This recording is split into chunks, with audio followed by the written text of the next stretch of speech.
So, it doesn't have cop shocks, cop suspension. It does have a motor. It does have a cop motor. So what do you say? Is it the new Bluesmobile or what? I think it's the new Bluesmobile, personally. Oh my god.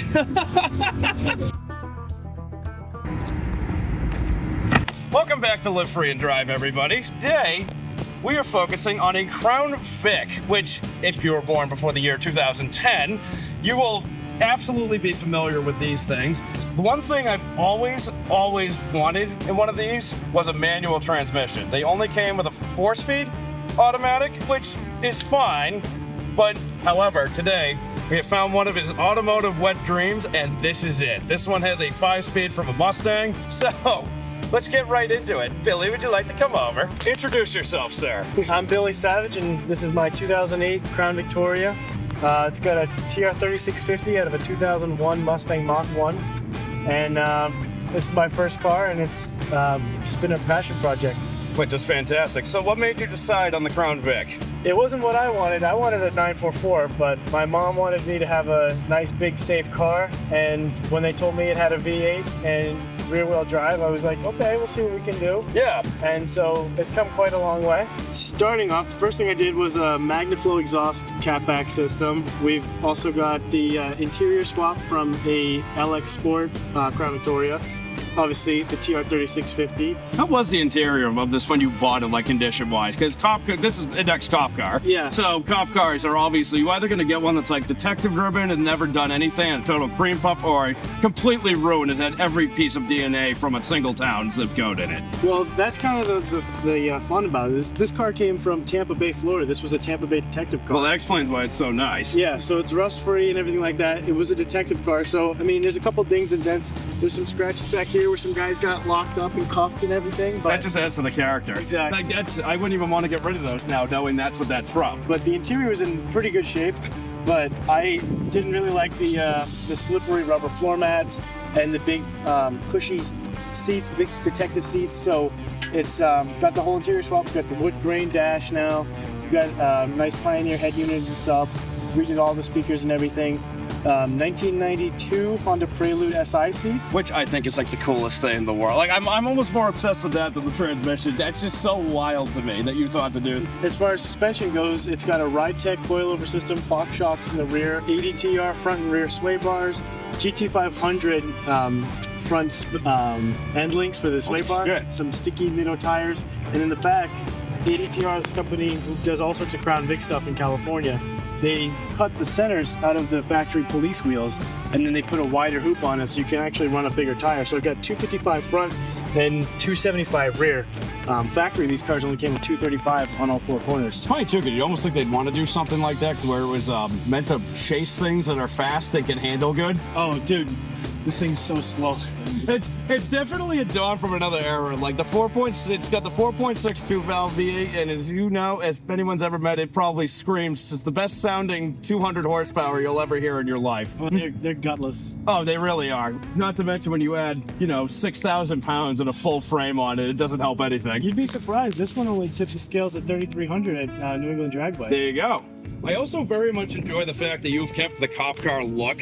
Thank you. So the way I found this car was at Seacoast Cars and Coffee. My friend Jay, he knows my secret love for these. He's trying to sit there the whole time going, dude, you should go look. Like, it's just a really clean Crown Vic. And the second I saw the center, my jaw hit the floor because I couldn't believe how fucking good it looked. What made you do that? And I think besides the fact it's way more fun. Well, so a couple of things. I have always looked at the stick swap Crown Vics on Facebook and Instagram, and I'd always wanted one. But last year I had gone for a Kank cruise with a couple of my friends. Coming back, I was getting off the highway, and the light turned green, and I went to go, and the transmission slipped bad.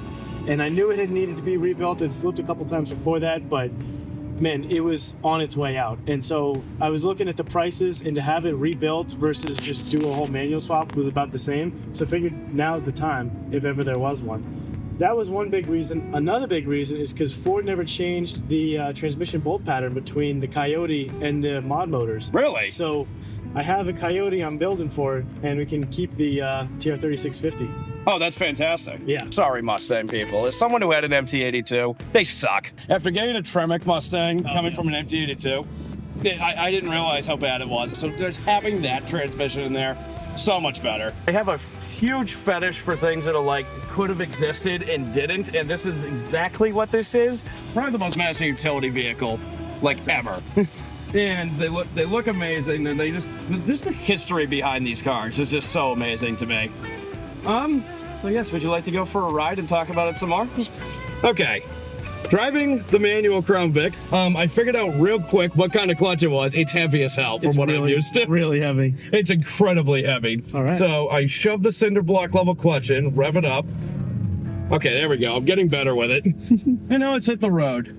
Okay, first initial impressions. It is so bizarre to see this view and then look down and see a manual shifter. I feel like you made this the perfect length too, honestly. Yeah, all this is ADTR stuff. So I reached out to Chris from ADTR, and that's the same shifter you get if you order the kit yourself. Okay, so the center console area, you were saying, so the actual plastic piece is from a Marauder, you said? Marauder or an LX Sport, any Crown Vic or Panther body with a floor shifter. And pretty much it fits.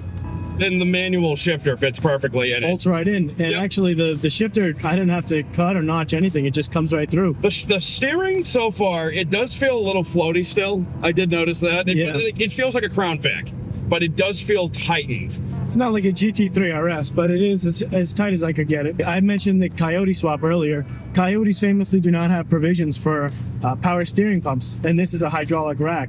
So there's actually a company that makes a adapter bracket to mount your steering rack in this car. That's amazing. Which should hopefully help tighten it up a little bit more. But there's a couple things. It's still a work in progress. It's a daily driver. So since the transmission swap, we've driven it to DC on one occasion, and then a separate occasion we drove it to Florida. How much power is this making, would you say? 2 years ago on the dyno, it made 235 to the rear tire. Oh, so this is actually dyno tested. Yeah, that Awesome. was with the 4-speed automatic and before the tune. Should I get on it here? Sure. Okay.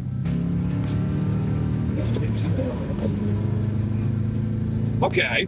I'm still like, I'm getting used to it, but it's still, the noises it makes in the center freak me out so much. Like, I really feel like I'm just doing something totally wrong. It's a lot more raw than you'd expect. Which, actually, I mean, in general, these were rawer cars than people would think. Like, these were literally just meant to be a cubicle, basically. Yeah, these cars from the factory came with zero sound deadening at all. Right. And the rubber floor mats didn't really help with that. So this one, with the carpet, it really helped. It's got sound insulation in all 4 doors now. Yeah, did it have the carpet when you got it, or did you add that? I added that. Okay, so that's part of the interior swap. Yep. Which, good idea. Thank you. Come on, 2-valve, you can do it. I will warn you, there is no red line, so just don't over rev it. Okay. How high does this motor rev typically? It looks like, I did notice that earlier. I was paying attention to that, but I first did that pull. The valves start to float around 5,700. So. Okay. Then we don't need to go above 5,500, honestly. Yeah.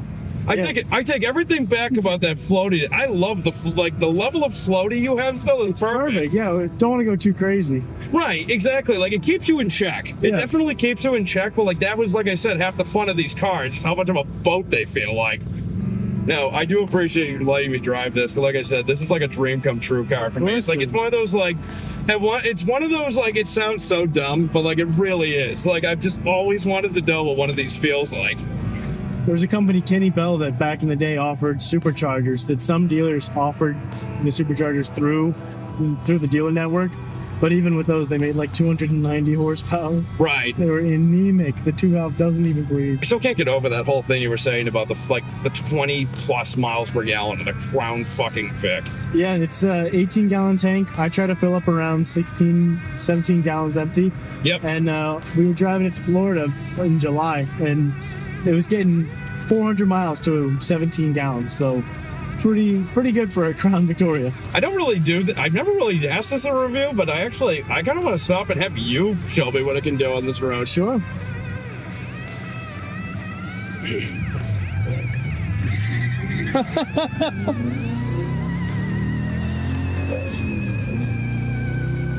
Oh my God.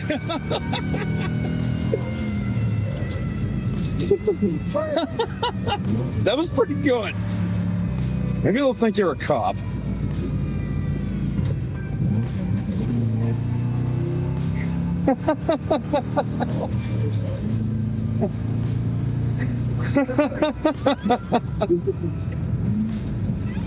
And it's one of those things that like it sounds so much faster than we're currently going, and I love it.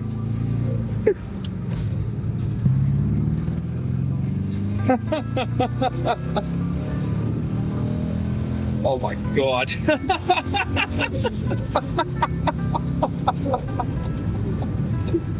Holy shit. Oh my god. My answer would have been keep going. Allegedly. Okay, that was impressive as hell. Yeah. Holy shit. And so naturally too, these already had some like differences too from like a normal traditional civilian Crown Vic. Like they're stiffer cars too, like suspension wise before you lower it, right? Yeah, I got rid of all the police stuff. It's Yeah, like even the police like a ones cop couldn't car. do that. That's all it is. Like I really want one to know how to properly drive it. And that's crazy to say. You've got a fucking Shelby and you want a Crown Vic. Yep. Oh yeah, dude. I am just a car obsessed freak. Something that a lot of people get offended when I say too, like not even in the comments, more so in real life, is like I'm all for like making things your own, but like they do things like do tacky eBay trim all over the entire car and just Yeah. stupid things that just are just wastes of money that make no difference and just make it look kind of stupid. Like my dad always says, less is more. It really is, honestly. Like everything you've touched in this car has made a massive, massive difference to this entire car.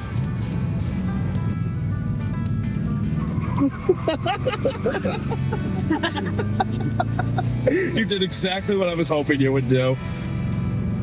You know, and for a car that's massive without ABS or traction control, it seems like it only does that when you want it to. It does. Yeah, they're going to be flying back here. Oh my god, I can't believe we just did that, like successfully. Like that's I had to downshift from third to second in that corner to have enough speed. right. Yeah, it's a lot. It's definitely. It's weird to think of a V8 car being a momentum car, but that's exactly what it is. It is a momentum It car. all comes back to the fat Miata. Yep, exactly. It is absolutely a momentum car. Oh my god. See, now we're just cruising. Yep, and now we're chilling. Fifth gear, nice and quiet. Oh my god, I can't. Wow, that was insane. Well done, sir. Thank you. That was awesome.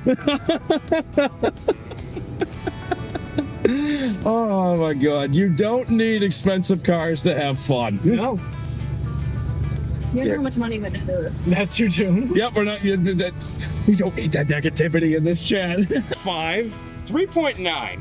3.9. 3.9. Just Okay. for the fact it's like, and I'm speaking like kind of like as a car in general. Like this whole one, because it's like handles amazingly, and not to mention like this is an experience you cannot buy. Like you have to like You have to build it. Yeah, you have to build this. Like I love how I love how it's firm but loose at the same time. I really loved how not 10 out of 10 perfect it is, but like it's not a 0 out of 10. It doesn't drive it for you. You gotta know how to push it and where to push it. I love how floaty it is while being firm at the same time. I'm trying to think of a similar product to describe it with, but I don't really know what to do with that. So I don't know. We'll think of something, I guess. It's like a sofa that you've broken in. Does that make sense? Yeah. Thank you for watching, and we'll see you in the next one.